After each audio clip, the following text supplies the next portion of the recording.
नमस्कार, मंडी.com में आपका स्वागत है। मैं हूं भुवन भास्कर। भारत सरकार ने कृषि सुधारों से संबंधित 3 कानून आखिर संसद में पारित करा लिए हैं और अब ये तीनों कानून बन चुके हैं। यानी जो जून के पहले हफ्ते में 5 जून को जो अध्यादेश के जरिए 3 कानून लागू किए गए थे, वो आखिरकार राज्यसभा और लोकसभा में पारित होने के बाद अब देश में कानून बन चुके हैं और अगले कुछ महीनों में हम उम्मीद कर सकते हैं कि इसके नतीजे भी दिखने शुरू हो जाएंगे। चाहे वो किसान हो या किसान उत्पादक संगठन हो, उनको सीधे तौर पे उससे प्रभावित वो होंगे और उसका असर उन पे दिखने लगेगा। कुछ कानून ऐसे हैं इन 3 कानूनों में से जिनका असर आने में थोड़ा समय लगेगा, जिसमें कि खास तौर से जो एसेंशियल कमोडिटीज एक्ट में सुधार है या कॉन्ट्रैक्ट फार्मिंग से जुड़े कानून हैं, उनमें थोड़ा समय लग सकता है। लेकिन अभी से ये बातें शुरू हो चुकी हैं कि ये किस तरह से ये कानून आगे शेप लेंगे व्यवहार में और कैसे इनका फायदा किसानों को मिल सकता है। इसी बारे में बातचीत करने के लिए आज 2 खास मेहमानों को हमने अपने साथ जोड़ा है, जो दोनों अलग अलग क्षेत्र के किसानों का प्रतिनिधित्व करते हैं। उनसे आपका परिचय करा देते हैं। हमारे आज के पहले मेहमान हैं योगेश द्विवेदी, जो मध्य प्रदेश के भोपाल से हैं और योगेश द्विवेदी मध्य भारत एफपीसी कंसोर्शियम, जो लगभग 110 से ज्यादा एफपीसीज का जो फार्मर प्रोड्यूसर कंपनीज हैं उनका प्रतिनिधित्व करता है, उनका एक तरह से समूह है, उसके सीईओ हैं और भोपाल से हमारे साथ जुड़े हैं। हमारे दूसरे आज के जो मेहमान हैं वो हैं Puneet Singh hind. Puneet northern farmers mega FPO के डायरेक्टर हैं, जो चंडीगढ़ बेस्ड है और पंजाब, हरियाणा और चंडीगढ़ के जो आसपास के एफपीओ हैं, वो करीब करीब 70 एफपीओ ऐसे हैं जो इस पूरे कंसोर्शियम से जुड़े हुए हैं। तो एक तरह से देखें तो हमारे इस मंडी.com कार्यक्रम में 200 एफपीओ जो फार्मर प्रोड्यूसर कंपनीज हैं, संगठन हैं, उनके 2 प्रतिनिधि आपके सामने बैठे हैं और इनसे हम समझने की कोशिश करेंगे कि जो ये कानून आए हैं, इनको किस तरह से आगे किसान अपने हक में इस्तेमाल कर सकते हैं, कैसे ये किसानों के लिए फायदेमंद हो सकता है। आप दोनों का एक बार फिर बहुत बहुत स्वागत है। योगेश जी, आपसे मैं बातचीत की शुरुआत करूंगा।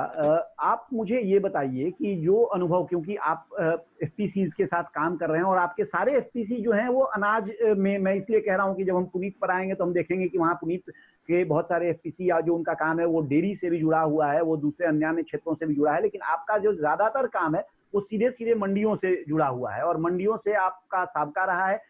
साथ में आप ऑनलाइन मार्केटिंग और वायदा बाजार पे भी आपका एक प्रेजेंस है और वहां से भी आपने काफी अनुभव लिया है पिछले कुछ सालों में। इन सब पृष्ठभूमि में जो ये कानून आए हैं, इसमें खास तौर से अगर हम मंडी कानून की बात करें, जिसके बाद कि अब आपके एफपीसीज के पास, आपके पास ये अवसर है कि आप अपने बायर खुद खोज सकें और बाहर बेचने के लिए आपको मंडी शुल्क नहीं देना होगा, इन सब को आप कैसे पैन आउट होता हुआ देख रहे हैं?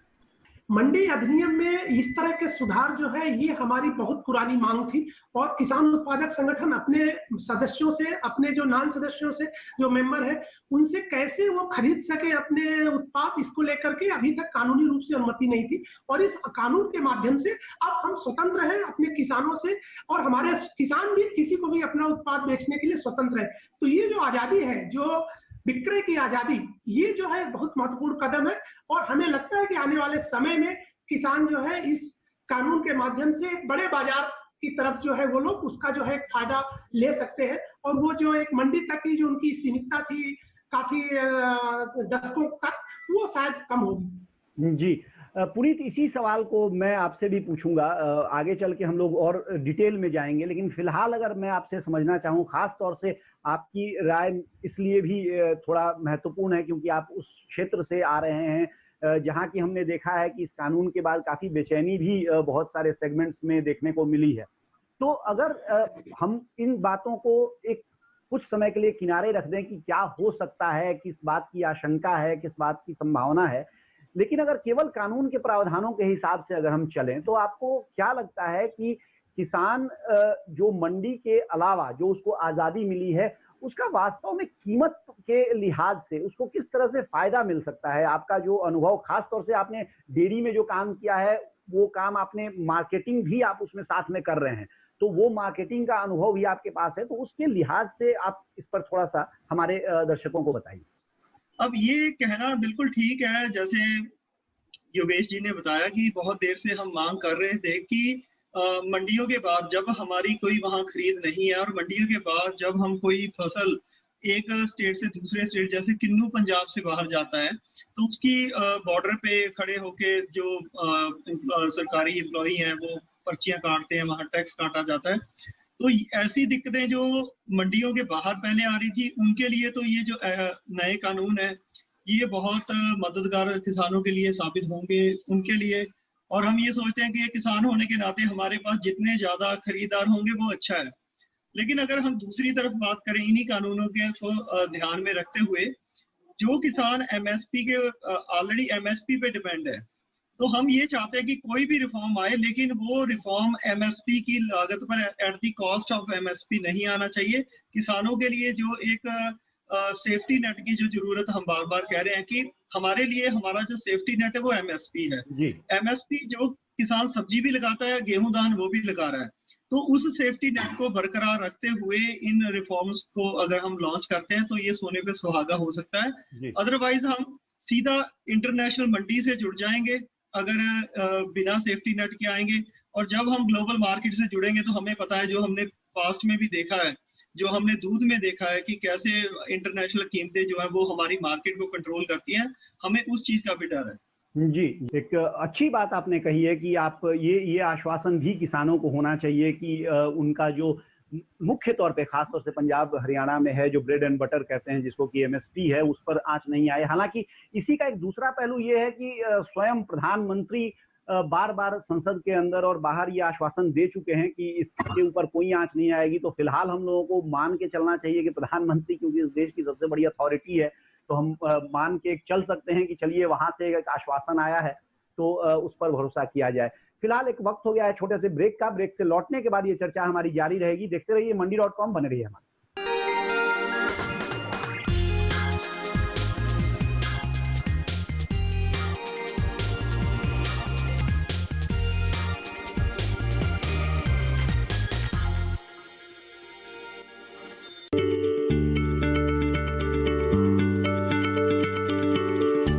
क्या आप किसी बीमारी से परेशान हैं? चाहते हैं डॉक्टर की सलाह? तो हम हैं आपके साथ, बताएंगे आपको जीने की राह। समस्याएं आपकी, समाधान देश के मशहूर विशेषज्ञों के। घर बैठे बात करें देश के जाने माने डॉक्टरों से। हमारे लाइव प्रोग्राम स्वस्थ किसान में हर शनिवार शाम 6 बजे से 7 बजे तक।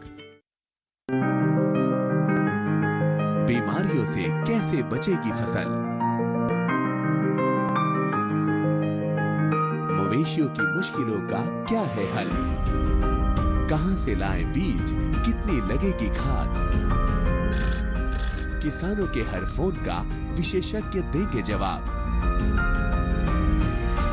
देखिए हेलो किसान लाइव सोमवार से शुक्रवार शाम 6 बजे।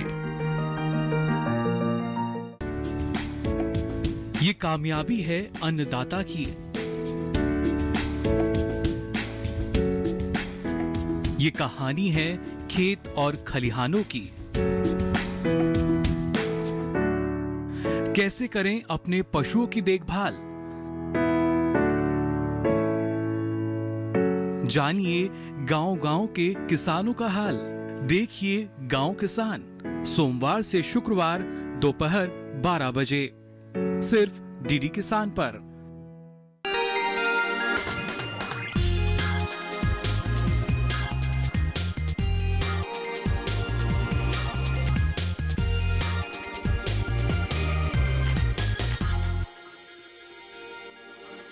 मंडी.com एक बार फिर आपका स्वागत है। हम बात कर रहे हैं आज हाल ही में सरकार ने जो कृषि सुधारों से जुड़े 3 कानून पास किए हैं और कहा जाए कि 3 कानून अब बन चुके हैं उनके बारे में, और इसके अलग अलग पहलुओं से किसान कैसे लाभान्वित होंगे और कैसे हो सकते हैं, क्या उनको करने की जरूरत है, इन्हीं बारे में पड़ताल करने के लिए हमारे साथ 2 किसान नेता कह सकते हैं हम, क्योंकि दोनों ही अपने अपने सेगमेंट में एक बड़े किसान वर्ग का नेतृत्व करते हैं। योगेश द्विवेदी भोपाल से और पुनीत थिंड चंडीगढ़ से हमारे साथ हैं।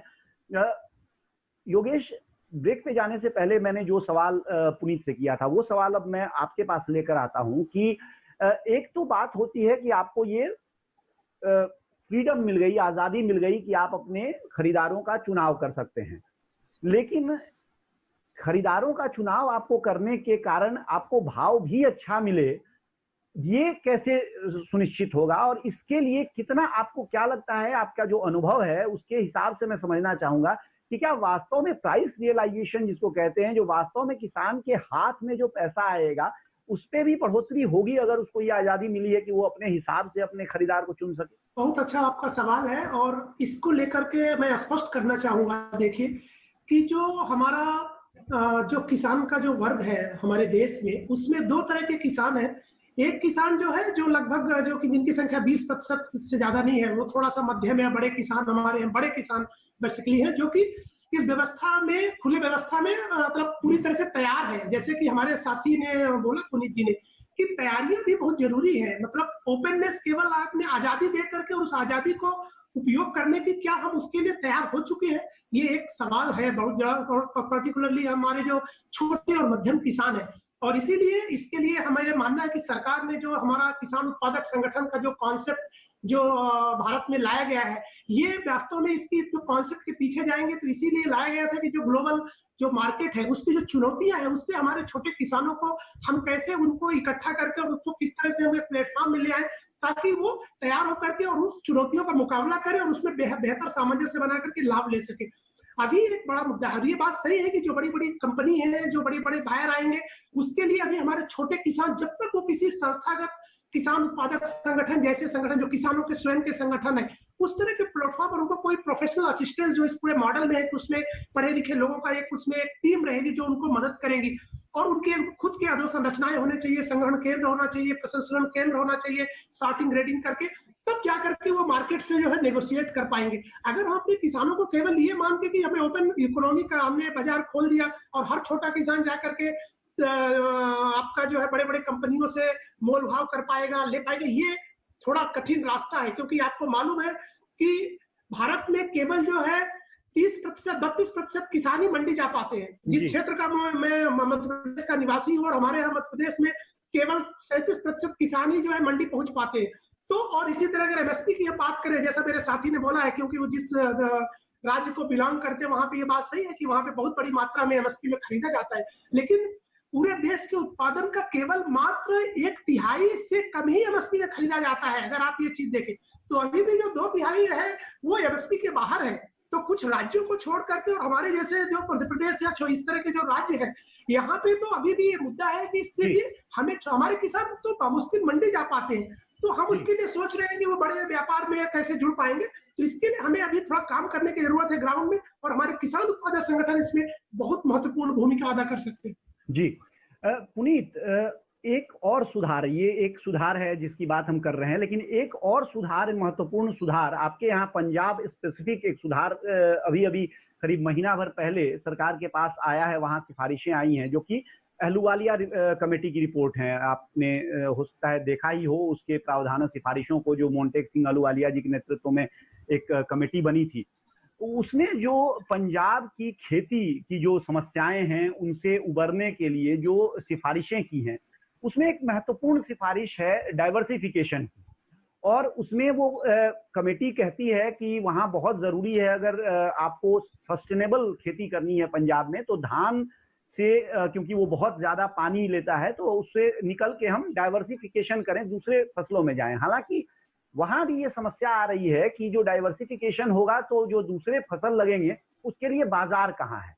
इस लिहाज से अगर मैं देखूं, क्योंकि एमएसपी पर मैं ज्यादा बात नहीं करना चाहता, वो हमारे इस कार्यक्रम का विषय नहीं है, हम लोग दूसरे विषय पर चले जाएंगे, इसलिए मैं वापस इधर आ रहा हूं कि अगर हम एमएसपी की बात कुछ देर के लिए छोड़ दें, तो क्या डाइवर्सिफिकेशन के लिहाज से भी ये जो एपीएमसी मंडियों में जो स्वतंत्रता आजादी मिली है किसानों को, वो महत्वपूर्ण नहीं होगी? क्योंकि मंडियां अभी तैयार नहीं है, जो दूसरे, अगर धान से हट के अगर वहां पर किसान दूसरे फायदे की खेती कुछ करने जाता है तो मंडियां उसको एब्जॉर्ब करने के लिए तैयार नहीं है। तो ऐसे में क्या ये मददगार नहीं होगा अगर ये कानून अच्छे से लागू हो पाता है और वहां जो बाहर के खरीदार हैं, जो ट्रेडर्स भी हैं, जो कि मंडियों में नहीं सीधे ऑपरेट कर रहे हैं, वो अगर आ जाएं? कोई भी नया सिस्टम है उसमें हमें ये देखना है कि वो पुराने सिस्टम के साथ कैसे कम्पीट करता है और डाइवर्सिफिकेशन लेके आने के लिए जिन चीजों के ऊपर काम इसको हम इन टोटलिटी देखना चाहिए। केवल कानून बनाने से आप डाइवर्सिफिकेशन कभी नहीं लेके आ सकते। जहां काम होना जरूरी, इन चीजों के ऊपर काम होना जरूरी है। एक्सपोर्ट की मार्केट को खोलना जरूरी है। अब डिमांड दिखाइए, किसान बहुत समझदार है, वो अपने आप डाइवर्सिफाई कर देगा। जी जी, जो समस्याएं आ रही हैं उसको ठीक तरीके से टैकल करने के लिए, देखने के लिए किसानों को जो भी करना है उसके लिए सरकार को एक मदद देनी होगी, और वो मदद इसी तरह के छोटे छोटे जो ढांचागत तैयारी है वो करने लायक जो छोटे छोटे कानून है और दूसरे जो छोटे छोटे सुधार हैं उनसे आ सकते हैं। फिलहाल हमारी चर्चा जारी रहेगी, वक्त हो गया एक छोटे से ब्रेक का। बने रहिए हमारे साथ, लौटेंगे हम तुरंत इस छोटे से ब्रेक।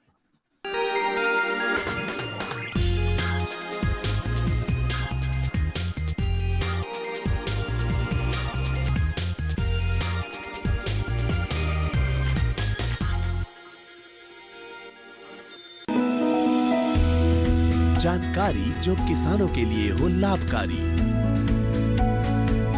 समस्याओं पर पड़ेगा समाधान भारी, कृषि की हर बात का ख्याल, कब कैसे की जाए बेहतर देखभाल, जानिए विशेषज्ञों के साथ, देखिए खेत खलिहान, सोमवार से शुक्रवार सुबह 7 बजे डीडी किसान पर।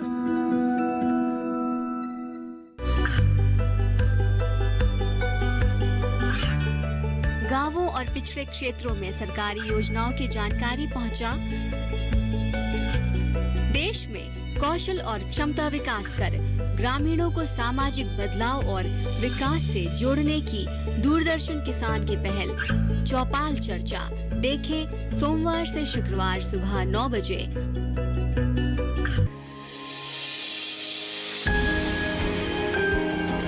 सहेजें कण कण को, सुंदर दे रूप रंग आकार, स्वस्थ जीवन रहे जमीन पर, इंद्रधनुष हो साकार। देखिए प्रकृति की ओर, गुरुवार सुबह 9:30 पर।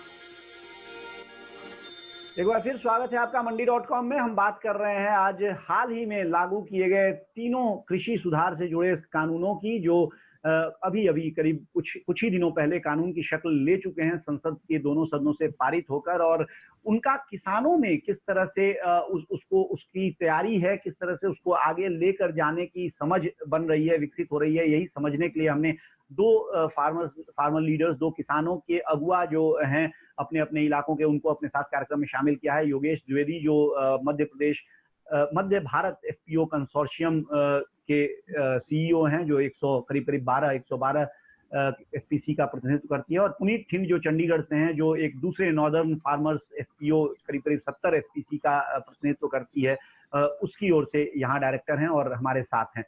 पुनीत, जो एक तीसरा मामला है इन कानूनों की जिनकी हम बात कर रहे हैं, वो है कॉन्ट्रैक्ट फार्मिंग से जुड़ी हुई। और कॉन्ट्रैक्ट फार्मिंग से जुड़ी जो बात है वो खास तौर से मैं आपसे पूछना चाहूंगा, क्योंकि एक तो कि आपका जो विदेश में भी अनुभव है, आप अफ्रीका में भी काम कर चुके हैं बहुत बड़े पैमाने पर किसानों के साथ, जहां की कॉन्ट्रैक्ट फार्मिंग से आपका साबका पड़ा है। और दूसरा मैं देखूंगा कि अगर पंजाब की हम बात करें तो पंजाब में जिस तरह से बड़े बड़े जो खेतों के जोत हैं और बड़े बड़े किसान हैं, उस लिहाज से अगर कहा जाए तो लगता है कि इस प्रावधान का जो सबसे ज्यादा कहीं अच्छे से इस्तेमाल हो सकता है तो शायद उनमें से पंजाब एक होगा। आप जो जमीनी हकीकत स्थिति वहां देख रहे हैं, आपका क्या मानना है, किस तरह से इसका फायदा उठा सकते हैं किसान? ये कहना चाहूंगा कि कॉन्ट्रैक्ट फार्मिंग एक बहुत अच्छा मॉडल है, जहां दुनिया के अलग अलग हिस्सों में अगर कुछ गिवन सिचुएशन अगर हम बात करें, कुछ खास परिस्थितियां, अगर अनुकूल परिस्थितियां इसके लिए हों कॉन्ट्रैक्ट फार्मिंग के लिए, तो ये मॉडल बहुत अच्छा चल सकता है। और क्योंकि किसान को अगर एक कीमत का अश्योरेंस हो कीमत की, तो उसके लिए वो ब्लेसिंग्स है। पंजाब में जो काम करने का स्टाइल शुरू से रहा है, थोड़ा वो इंडिविजुअल सक्सेस की तरफ ज्यादा रहा है। तो उस चीज को अगर हम कॉन्ट्रैक्ट फार्मिंग से मैच करके देखेंगे, लीगल फ्रेमवर्क तो बहुत अच्छा है, लेकिन मुझे लगता है कि अभी उस पर होमवर्क करने की बहुत जरूरत है।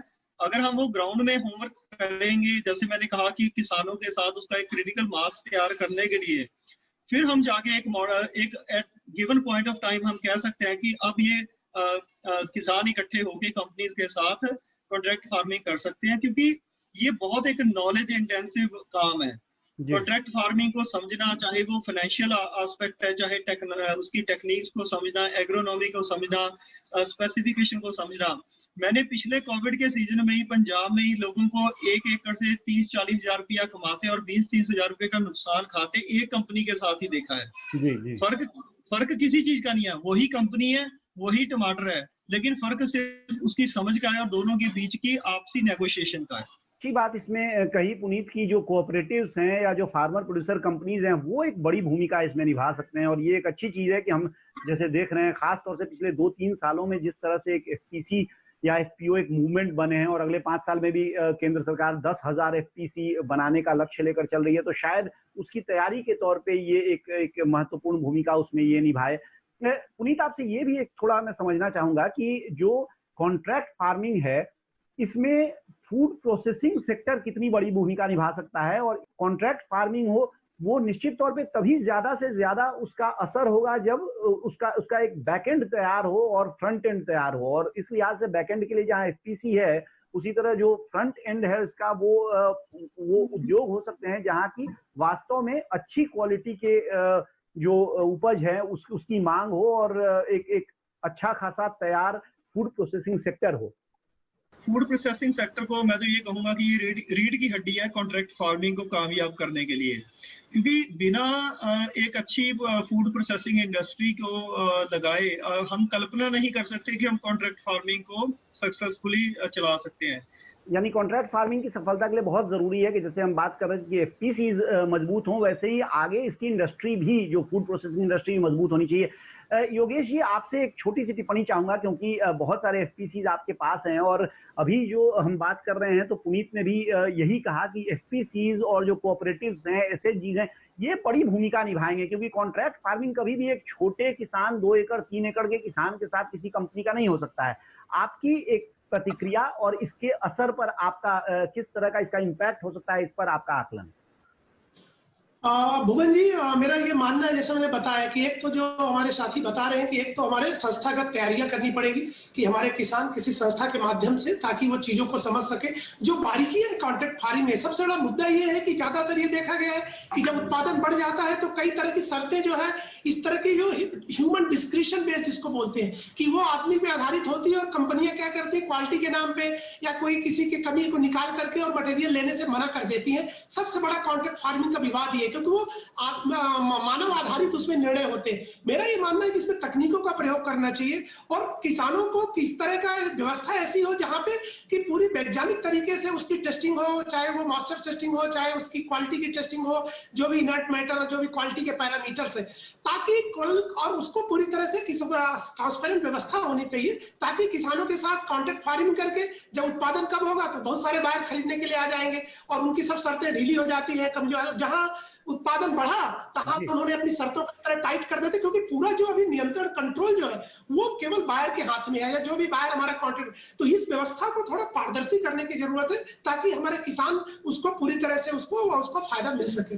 जी जी जी। और इन्हीं सब सोचों के कारण हो सकता है कि जब जो नया कॉन्ट्रैक्ट फार्मिंग लॉ आया है, उसमें हमारी जिन विशेषज्ञों से बातचीत हुई है, उसमें उनका कहना है कि ज्यादातर जो इस तरह की जो आशंका है कि किसान एकदम से कॉरपोरेट्स के सामने मजबूर हो जाएगा, नतमस्तक हो जाएगा, तो इस प्रकार की सारी जो आशंकाएं हैं उनका ध्यान रखा गया है। लेकिन बाजार की जो जरूरतें हैं, बाजार की मजबूरियां हैं, उसको भी आगे चल के जैसे जैसे जरूरत आएगी जरूर उसका ध्यान रखा जाएगा, ऐसी हमें उम्मीद है, हम उम्मीद कर सकते हैं कि ऐसा होगा। भुवन जी, एक पॉइंट मैं जोड़ना चाहूंगा, शायद अगर वो आपका इसमें अलाउ करे। मेरा ये कहना है कि जो एक आशंका है अभी कई लोग की कॉन्ट्रैक्ट फार्मिंग में किसानों की जमीनें ले ली जाएंगी, या कॉन्ट्रैक्ट फार्मिंग में जो है ये कोई भी स्कोप जो है इस तरह का नहीं है, जो कानून में पूरी तरह से प्रोटेक्टेड किया गया है। यहाँ तक कि किसानों पर किसी पेनाल्टी का भी इशू नहीं है उसमें। योगेश जी, कॉर्पोरेट फार्मिंग को अनुमति नहीं है। आप दोनों का बहुत बहुत शुक्रिया हमारे साथ कार्यक्रम में शामिल होने के लिए, और ये तमाम जो राय है आपकी, आप हमारे साथ आपने साझा की उसके लिए। और इसी के साथ मंडी.com से मुझे दीजिए इजाजत, लेकिन बने रहिए हमारे साथ, देखते रहिए डीडी किसान, क्योंकि डीडी किसान पर समाचारों और कार्यक्रमों का सिलसिला जारी है। आपकी राय हमारे लिए बहुत महत्वपूर्ण है। आप हमारे टोल फ्री नंबर पर कॉल कर सकते हैं और अपनी राय दे सकते हैं। साथ ही आप ईमेल के जरिए भी हमें अपनी राय दे सकते हैं। हमारा ईमेल पता है ncdexmandi@gmail.com।